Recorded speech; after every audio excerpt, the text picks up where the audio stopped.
બનાસ ડેરીની ચૂંટણીમાં અત્યાર સુધી 22 ફોર્મ વિતરણ થયું છે। પાલનપુર બેઠક પર 4, વડગામ 6, ધાનેરા 2, ડીસા 1, અમીરગઢ 1, દાંતીવાડા 2, કાંકરેજ 1, દાંતા 1, થરાદ 1, વાવ 2, દિયોદર 1। ભાજપના અગ્રણી અણદા પટેલે મેન્ડેટ પહેલા જ ઉમેદવારી નોંધાવી છે। પૂર્વ કેન્દ્રીય મંત્રી હરિ ચૌધરી સહિતના કદાવર નેતાઓ પણ ચૂંટણીમાં ઝંપલાવશે તેવી અટકળો જોવા મળી રહી છે। આજે પૂર્વ કેન્દ્રીય મંત્રી હરિ ચૌધરી પાલનપુર બેઠક પર ઉમેદવારી નોંધાવશે। બનાસ ડેરીની ચૂંટણીમાં રાજકીય ગરમાવો ચરમસીમાએ છે।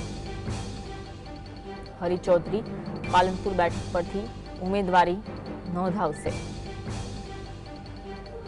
બનાસ ડેરીની ચૂંટણીમાં રાજકીય ગરમાવો ચરમસીમાએ છે। બનાસ ડેરીની ચૂંટણીમાં અત્યાર સુધીમાં કુલ 22 ફોર્મ વિતરણ થયું છે, જેમાંથી પાલનપુર બેઠક પર 4, વડગામ બેઠક પર 6, ધાનેરા બેઠક પર 2, ડીસા બેઠક પર 1, અમીરગઢ બેઠક પર 1, દાંતીવાડા બેઠક પર 2, કાંકરેજ બેઠક પર 1, દાંતા બેઠક પર 1, થરાદ બેઠક પર 1, વાવ બેઠક પર 2 અને દિયોદર બેઠક પર 1 ફોર્મનું વિતરણ થયું છે।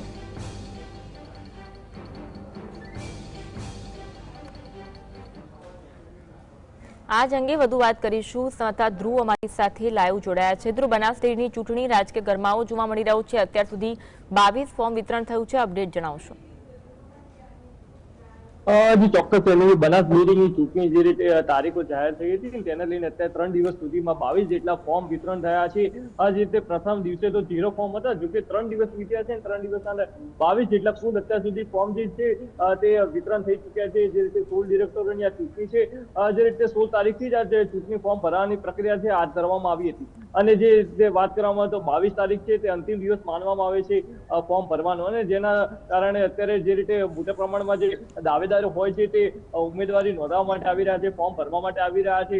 જે રીતે મહત્વની વાત કરવામાં તો થારા માર્કેટ યાર્ડની જે ચૂંટણી હતી તેના અંદર જે રીતે જે કહી શકાય છે કે અમરાભાઈ જે પટેલ હતા થારા માર્કેટ યાર્ડની ચૂંટણીના અંદર તેઓએ જે રીતે ભાજપ દ્વારા મેન્ડેટ ન આપવામાં આવ્યું હતું ને તેના કારણે તેઓ દ્વારા જે પોતાની અલગ પેનલ બનાવવામાં આવી હતી, હરીફ પેનલ બનાવવામાં આવી હતી, જો કે તેના અંદર ક્યાં તેઓની પરાજય થઈ હતી અને તે બાદ હવે જે રીતે સરકારી ક્ષેત્રની આ બનાસ ડેરીની આ ચૂંટણી છે તેના અંદર તેઓ ઝંપલાવ્યું છે અને તેના અંદર તેઓએ જે રીતે કાંકરેજ પંથકની જે ડેરી છે ત્યાંથી ઉમેદવારી ફોર્મ ભર્યું છે, પોતાની દાવેદારી નોંધાવી છે।